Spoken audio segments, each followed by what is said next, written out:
Good morning everyone, welcome to civil services study practice set number ये 22 है। UP PCS के लिए है और इस टेस्ट में प्रैक्टिस करेंगे हम हर दिन की तरह। ठीक है, कुछ करंट अफेयर्स के प्रश्नों पर और कुछ जीएस के प्रश्नों पर, यानी मिश्रित प्रश्नों पर। और जो सेकंड वाला टेस्ट होता है उसमें हमारी 6 क्लास की हिस्ट्री जो है चल रही है, कुछ दिनों में कंप्लीट हो जाएगी वो। तो चलिए स्टार्ट करते हैं इस टेस्ट सीरीज़ की। आप पेड सीरीज़ प्राप्त कर सकते हो, डिस्क्रिप्शन बॉक्स में नंबर है, उस पर कॉल या व्हाट्सअप करके। तो क्वेश्चन नंबर 1 है, कहाँ पर आयोजित ब्रिक्स शिखर सम्मेलन के दौरान ब्रिक्स नेताओं ने न्यू डेवलपमेंट बैंक की स्थापना के लिए समझौते पर हस्ताक्षर किए थे? Bharat, Brazil, China, south Africa. वर्ष 2014 में किए थे। ठीक है, छठे ब्रिक्स शिखर सम्मेलन के दौरान जो हुआ था ब्राज़ील के फोर्टालिज़ा में। ठीक है, बी है इसका आंसर।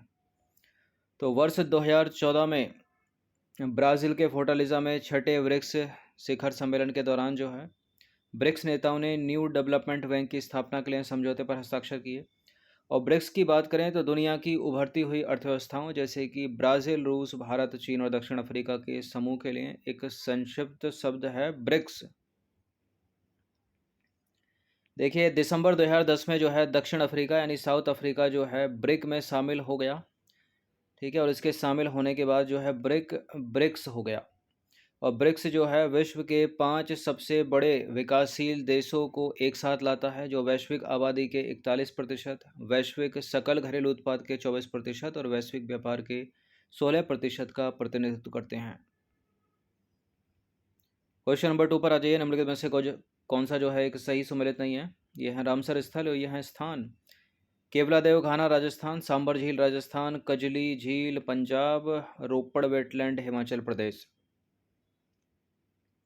केवलादेव घाना वेटलैंड है ये राजस्थान का, रामसर स्थल है। सांभर झील भी राजस्थान में ही है, कंजली झील पंजाब और रोपड़ वेटलैंड भी पंजाब में ही है, तो गलत है ये, हिमाचल में नहीं है। तो रोपड़ वेटलैंड कहाँ पर है? पंजाब में ही, ना कि हिमाचल में। क्वेश्चन नंबर 3 पर आ जाइए। निम्नलिखित में से कौन सा जो है एक सही सुमेलित नहीं है? यह है रामसर स्थल और यह है राज्य या स्थान। दीपोर बील असम में, पोकडैम झील या पोगबांध झील उत्तराखंड, शो मोरिरी लद्दाख, अष्टीमुडी केरल। देखिए, दीपोर बील जो है रामसर स्थल इसको घोषित किया गया, असम में ये करेक्ट है। ठीक है, और पोक डैम झील उत्तराखंड सही है। मोरिरी झील लद्दाख, अष्टीमुडी झील केरल। पोक डैम गलत है यहाँ पर। ठीक है, हिमाचल प्रदेश में, सही नहीं है ये, जागते रहिए। पोक डैम हिमाचल। तो रामसर स्थल ये है स्थान या राज्य, दीपोर बील है असम में, पोगबांध झील है हिमाचल प्रदेश में, ना कि उत्तराखंड में, सोमोरिरी लद्दाख और अष्टमुडी है केरल। ठीक है, और ये हैं इनके वर्णने का वर्ष।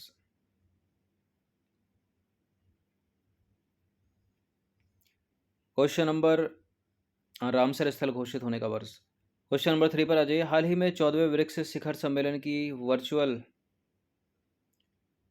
क्वेश्चन नंबर 3 पर 3 2 बार हो गया क्या? 3 की नंबरिंग 2 बार पड़ गई है, चलो कोई नहीं। तो हाल ही में 14वें ब्रिक्स शिखर सम्मेलन की वर्चुअली मेजबानी जो है किस देश के द्वारा की गई है? करंट का प्रश्न है। किस देश ने की है? भारत ने नहीं की है, चाइना ने की है। ठीक है, ए है इसका आंसर।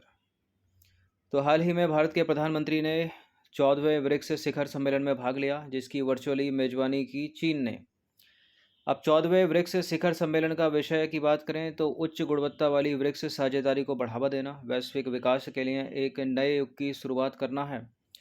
देखिए, थोड़ा अगर हम पीछे चलें तो वर्ष 2001 में ब्रिटिश अर्थशास्त्री जिम ओ नील ने ब्राज़ील, रूस, भारत और चीन की ठीक है, इन 4 देशों की उभरती अर्थव्यवस्थाओं का वर्णन करने के लिए ब्रिक्स शब्द को गढ़ा था। अगर पूछा जाए प्रश्न कि ब्रिक्स शब्द किसने गढ़ा है, तो जिम ओ नील। कौन है वो? ब्रिटिश अर्थशास्त्री। अब 2006 में ब्रिक विदेश मंत्रियों की पहली बैठक के दौरान जो है समूह को औपचारिक रूप दिया गया और दिसंबर 2010 में दक्षिण अफ्रीका इसमें शामिल हुआ। ठीक है, तो ब्रिक का हो गया ब्रिक्स। नंबर 4 पर आ जाइए। निम्नलिखित पर विचार करेंगे। क्या है ये? मैंग्रोव, दलदल, बाढ़ के मैदान, धान के खेत, कोरल रीफ यानी प्रवाल भित्तियाँ। आपको बताना है कि उपरोक्त में से किन्हें आर्द्र भूमियों में शामिल किया जाता है, यानी कौन कौन से वेटलैंड्स में शामिल होते हैं ये। धान के खेत वेटलैंड में शामिल होते हैं, कोरल रीफ को भी वेटलैंड में शामिल किया जाता है, बाढ़ के मैदान को भी वेटलैंड में, मैंग्रोव को भी, और लेकिन दलदल को भी, सभी को। तो 1 2 3 4 5 इसका आंसर हो जाएगा ऑप्शन नंबर डी। और आपको याद हो कि हर साल 2 फरवरी को विश्व आर्द्र भूमि दिवस मनाया जाता है, यानी वर्ल्ड वेटलैंड डे मनाया जाता है। तो आर्द्र भूमियाँ पानी में स्थित मौसमी या स्थायी पारिस्थितिक तंत्र हैं। इनमें मैंग्रोव, दलदल, नदियाँ, झीलें, डेल्टा, बाढ़ के मैदान, बाढ़ के जंगल, धान के खेत, प्रवाल भित्तियाँ यानी कोरल रीफ, और समुद्री क्षेत्र, ठीक है, 6 मीटर से कम ऊंचे ज्वार वाले स्थान के अलावा मानव निर्मित आर्द्र भूमियाँ जैसे कि अवशिष्ट जल उपचार तालाब एवं जलाशय आदि शामिल हैं। ठीक है। क्वेश्चन नंबर 5 पर आ जाइए। निम्नलिखित कथनों पर विचार करेंगे। ये प्रश्न जो है यूपीएससी सिविल सेवा में 2016 में पूछा गया है और ब्रिक्स से रिलेटेड ये प्रश्न है, और यह है न्यू डेवलपमेंट बैंक से रिलेटेड। तो न्यू डेवलपमेंट बैंक की स्थापना एनपीएसी द्वारा की गई थी, और न्यू डेवलपमेंट बैंक का मुख्यालय संघाई में है, जो कि चीन में है। तो आपको पता चल गया होगा कि न्यू डेवलपमेंट बैंक तो ब्रिक्स देशों का है, तो एनपीसीई को हटाई दीजिए, चीन के संघाई में इसका हेडक्वार्टर है। सही है, दूसरा वाला स्टेटमेंट बी सही है। तो केवल दूसरा वाला सही है, क्योंकि एनडीबी यानी न्यू डेवलपमेंट बैंक का गठन ब्रिक्स डेवलपमेंट बैंक के रूप में किया गया था, और यह ब्रिक्स राष्ट्रों यानी ब्राज़ील, रूस, भारत, चीन और दक्षिण अफ्रीका द्वारा स्थापित एक बहुपक्षीय विकास बैंक है। तो पहला वाला है गलत, इसका जो हेडक्वार्टर है वो है चीन के संघाई में, तो दूसरा वाला है करेक्ट। नंबर 6 पर आ जाइए। निम्नलिखित पर विचार करेंगे। क्या क्या है ये। बाढ़ की घटनाओं में कमी लाना, तटीय इलाकों की रक्षा करना, साथ ही प्रदूषकों को अवशोषित करना, और पानी की गुणवत्ता में सुधार करना। उपरोक्त में से कौन सा से आर्द्र भूमियों के महत्व हो सकते हैं। क्या क्या महत्व हैं आर्द्र भूमियों के। देखिए, बाढ़ की घटनाओं में कमी ला सकती हैं आर्द्र भूमियाँ, तटीय इलाकों की रक्षा करती हैं आर्द्र भूमियाँ, प्रदूषकों को अवशोषित करती हैं आर्द्र भूमियाँ, पानी की गुणवत्ता में सुधार करती हैं आर्द्र भूमियाँ। सारे काम तो कर गई आर्द्र भूमियाँ। तो कितनी ज़रूरी होती हैं आर्द्र भूमियाँ, वेटलैंड, डी है इसका आंसर। तो आर्द्र भूमियों के महत्व की बात करें तो आर्द्र भूमियाँ हमारे प्राकृतिक पर्यावरण का महत्वपूर्ण हिस्सा हैं। ये बाढ़ की घटनाओं में कमी लाती हैं, तटीय इलाकों की रक्षा करती हैं, साथ ही प्रदूषकों को अवशोषित कर सकती हैं। ठीक है, अवशोषित करके जो है पानी की गुणवत्ता में सुधार करती हैं आर्द्र भूमियाँ। ये भोजन, कच्चे माल, दवाओं के लिए आनुवांशिक संसाधनों और जल विद्युत के महत्वपूर्ण स्रोत हैं। मुख्य परीक्षा में इतना अगर लिख दिया आपने तो ठोस नंबर मिलेंगे। ये नंबर है, इस पर कॉल या व्हाट्सअप करके जो है पेड सीरीज़ आप प्राप्त कर सकते हो। सिविल सर्विसेज स्टडी चैनल को सब्सक्राइब रखिएगा और टेलीग्राम चैनल से जुड़ जाएगा। फ्री वाले हमारे डिस्क्रिप्शन बॉक्स में लिंक है उसका। यहाँ पर क्विज चलते हैं 5, 10, 15 हर दिन के, उसको ज़रूर अटैम्प्ट किया कीजिए प्रैक्टिस के लिए। नंबर 7 पर आ जाइए। कभी कभी समाचारों में दिखाई देने वाले greater flamingo, white tailed lapwing, common teal और ग्रीन सैंड पाइपर क्या हैं। पक्षी, एवीज, स्तनधारी मैमल, कवक, फंगस, वायरस। ये क्या है, सर्दियों में प्रवास करते हैं ये। ग्रेटर फ्लेमिंगो, ठीक है, white tailed lapwing, common wheel और ग्रीन सैंड पाइपर एवीज पक्षी हैं ये सारे। ऐसे प्रश्न एग्जाम में पूछे जाते हैं, आपने देखा होगा।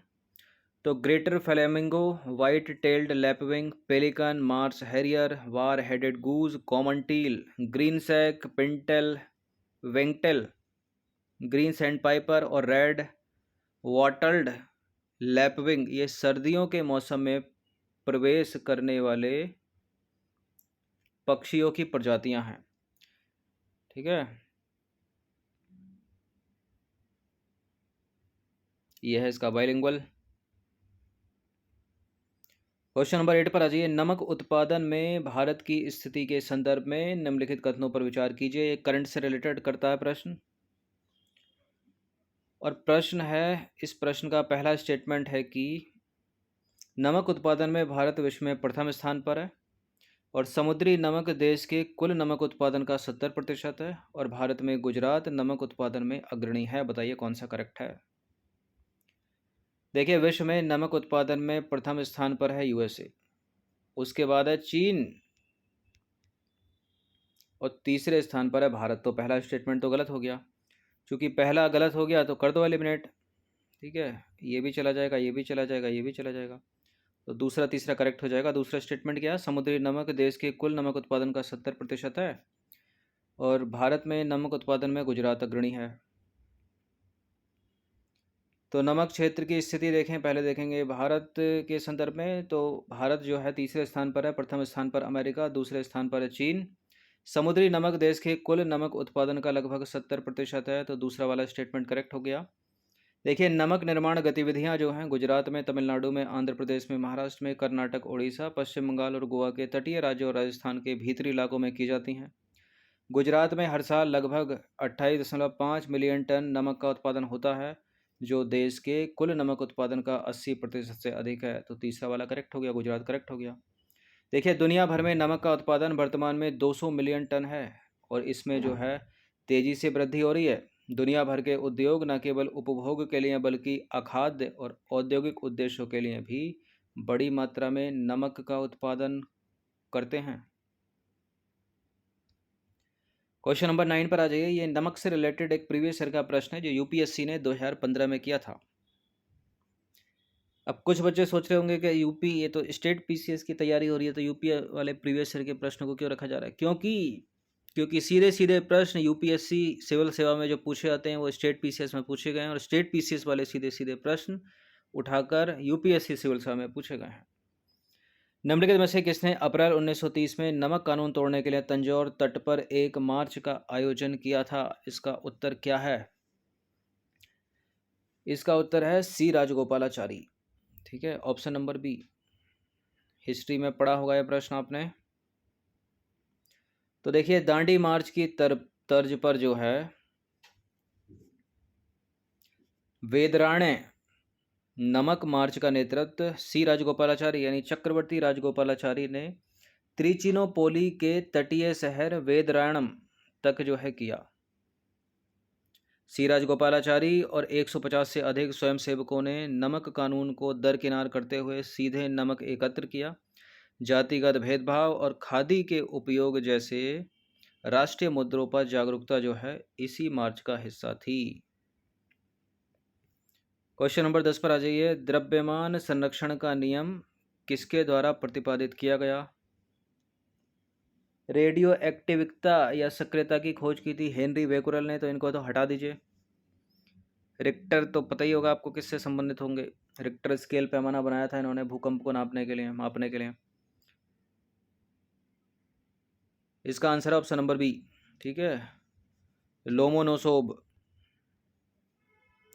तो रूस के वैज्ञानिक M.B. लोमोनोसोव ने 1756 में द्रव्यमान संरक्षण के नियम यानी law of conservation of mass का प्रतिपादन किया था। तो बी करेक्ट है। धर्मठ का युद्ध किसके बीच हुआ था? धर्मठ का युद्ध हुआ था औरंगजेब और दारा शिकोह के बीच। औरंगजेब पराजित हुआ और दारा शिकोह पराजित हुआ और औरंगजेब जो है विजय प्राप्त हुई। तो 15 अप्रैल 1658 को औरंगजेब और दारा शिकोह के बीच जो है धर्मठ का युद्ध हुआ था और इस युद्ध में दारा शिकोह पराजित हुआ। अब देखिए, इन दोनों के बाद इन दोनों के बीच जो है फिर से युद्ध हुआ 29 जुलाई 1658 को, 29 मई 1658 को। ठीक है, वो युद्ध का नाम था समूगढ़ का युद्ध और इस युद्ध में भी दारा शिकोह पराजित हो गया। औरंगजेब और दारा शिकोह के बीच में उत्तराधिकार की अंतिम लड़ाई हुई देवराय की घाटी में और यह हुई थी मार्च 1659 को, यानी एक साल के बाद। इसमें भी औरंगजेब की विजय हुई और दारा शिकोह पराजित हो गया। 12वां प्रश्न है, ये पीसीएस में कई बार देखा होगा आपने प्रश्न इस तरह का। निम्नलिखित में से कौन सा एक सही सम्मिलित नहीं है? भिलाई छत्तीसगढ़, दुर्गापुर पश्चिम बंगाल, जमशेदपुर मध्य प्रदेश, राउरकेला उड़ीसा। भिलाई छत्तीसगढ़ सही है, दुर्गापुर पश्चिम बंगाल सही है, जमशेदपुर मध्य प्रदेश गलत है, राउरकेला उड़ीसा सही है। जमशेदपुर कहाँ पर है फिर? झारखंड में। ठीक है, भिलाई छत्तीसगढ़, दुर्गापुर पश्चिम बंगाल, जमशेदपुर झारखंड, राउरकेला उड़ीसा। राष्ट्रीय अपराध रिकॉर्ड ब्यूरो की स्थापना जो है किस मंत्रालय के अंतर्गत की गई है? बताइए किस मंत्रालय के अंतर्गत की गई है? गृह मंत्रालय के अंतर्गत, मिनिस्ट्री ऑफ होम अफेयर्स। तो राष्ट्रीय अपराध रिकॉर्ड ब्यूरो की स्थापना वर्ष 1986 में की गई। इसकी स्थापना केंद्रीय गृह मंत्रालय के अंतर्गत की गई थी। इसका उद्देश्य क्या है? भारतीय पुलिस को कानून व्यवस्था को प्रभावी ढंग से लागू करने के लिए पुलिस तंत्र को सूचना प्रौद्योगिकी समाधान और आपराधिक गुप्त सूचनाएं प्रदान करने करके जो है समर्थ बनाना। क्वेश्चन नंबर 14 पर आ जाइए। यह निर्विवाद नदी के रूप में अपने साफ जल के कारण एशिया की सबसे स्वच्छ नदी है। यह पूर्वी शिलांग की चोटियों से निकलती है, चोटी से निकलती है, और यह दाबकी नदी के रूप में लोकप्रिय है। इनमें से किसी एक की बात हो रही है। कौन सी नदी है ये जो दाबकी नदी के रूप में लोकप्रिय है? ठीक है, एशिया की सबसे स्वच्छ नदी है, पूर्वी शिलांग की चोटी से निकलती है, यानी मेघालय की हो गई फिर तो ये। इस नदी का नाम है उमगोट। ठीक है, उमगोट रिवर। तो मेघालय की उमगोट नदी निर्विवाद रूप से अपने साफ जल के साथ एशिया की सबसे स्वच्छ नदी है। यह पूर्वी शिलांग की चोटियों से निकलती है, चोटी से निकलती है, जो समुद्र तल से, ये पूर्वी शिलांग की चोटी कितनी है? समुद्र तल से 1800 मीटर की ऊंचाई पर स्थित है। उमगोट नदी जो है दाबकी नदी के रूप में भी लोकप्रिय है, और उमगोट जल विद्युत परियोजना जो है वो इसी नदी पर बनी है, जो मेघालय में स्थित है। कहाँ पर स्थित है उमगोट जल विद्युत परियोजना? मेघालय में। क्वेश्चन नंबर 15 पर आ जाइए। निम्नलिखित पर विचार कीजिए। प्रिंसिपल ऑफ इकोनॉमिक्स मार्शल द्वारा, wealth of nation Adam Smith द्वारा। उपरोक्त दोनों सही हैं, उपरोक्त दोनों गलत हैं।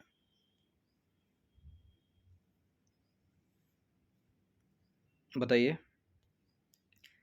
देखिए, प्रिंसिपल ऑफ इकोनॉमिक्स मार्शल द्वारा सही है, और वेल्थ ऑफ नेशन जो है एडम स्मिथ के द्वारा करेक्ट है। ठीक है, तो दोनों के दोनों सही हो गए फिर तो। सी है इसका आंसर।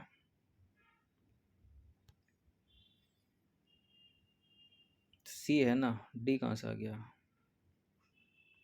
तो देखिए, प्रिंसिपल ऑफ इकोनॉमिक्स पुस्तक मार्शल द्वारा लिखी गई और एडम स्मिथ के द्वारा लिखी गई पुस्तक वेल्थ ऑफ नेशन है। ठीक है, जो कि बड़ी ही प्रसिद्ध पुस्तक है और कॉम्पिटिटिव एग्ज़ाम की फेवरेट पूछते हैं इसको एग्ज़ाम में। ठीक है, लेकिन अधिकतर सी ग्रुप में, डी ग्रुप में इन एग्ज़ाम में पूछी जाती है, लेकिन स्टेटमेंट बनाकर 2-3 कर दिए जाएँ तो पीसीएस में ही पूछी जा सकती है। नंबर 16 पर आ जाइए। डलहौजी द्वारा विलय किए गए राज्यों का सही क्रम क्या है? डलहौजी द्वारा विलय किए गए राज्यों का सही क्रम है, सबसे पहले सतारा, तो बघाट को हटा दीजिए, संबलपुर को हटा दीजिए, सतारा, सतारा के बाद जैतपुर। ठीक है, जैतपुर के बाद संबलपुर, बघाट सबसे अंत में, तो डी है इसका आंसर। तो डलहौजी द्वारा विलय किए गए राज्यों का सही क्रम इस प्रकार होगा। सतारा सबसे पहले मिलाया डलहौजी ने राज्य हड़प नीति के तहत अपनी 1948 में, उसके बाद जैतपुर मिलाया 1948 में ही, फिर अगले वर्ष संबलपुर मिलाया 1949 में, फिर बघाट को मिलाया 1950 में। ये करंट अफेयर्स का प्रश्न है। विश्व का पहला ऊर्जा द्वीप किस देश द्वारा स्थापित किया जाएगा? Which country will set up the world's first energy island? और इसका आंसर है डेनमार्क की सरकार। ठीक है, बोर्नियो लगाकर गलत मत कर दीजिएगा, बी आंसर है इसका। तो डेनमार्क सरकार के द्वारा विश्व का पहला ऊर्जा द्वीप बनाने की योजना को मंजूरी दी है, और इस कृत्रिम द्वीप को अपतटीय पवन टरबाइन से जोड़ा जाएगा।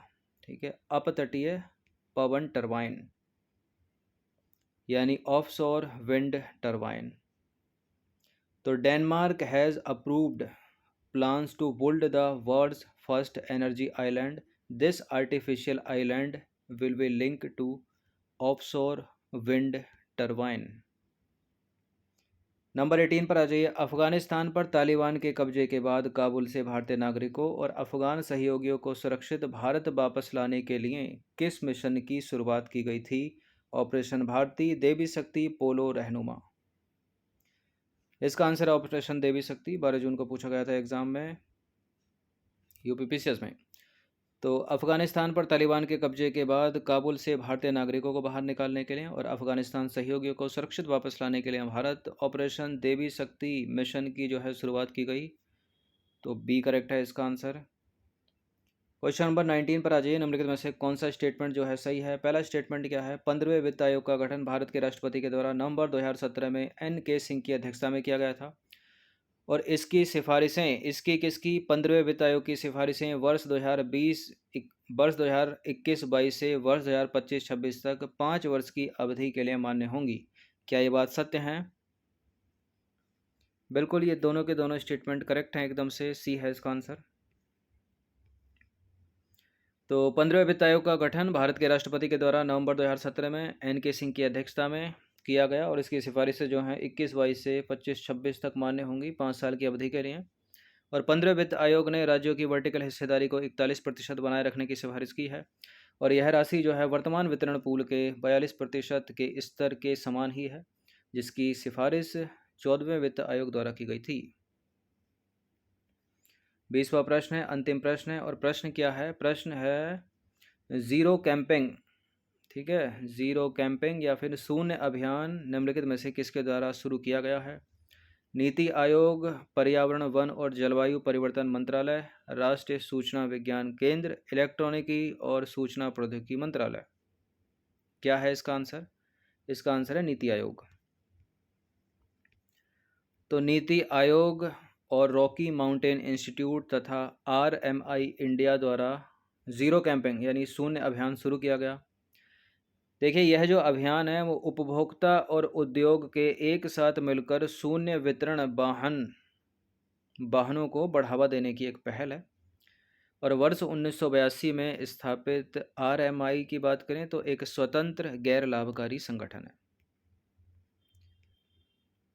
तो ये 20 प्रश्न थे, इनकी प्रैक्टिस आप एक बार कर सकते हो।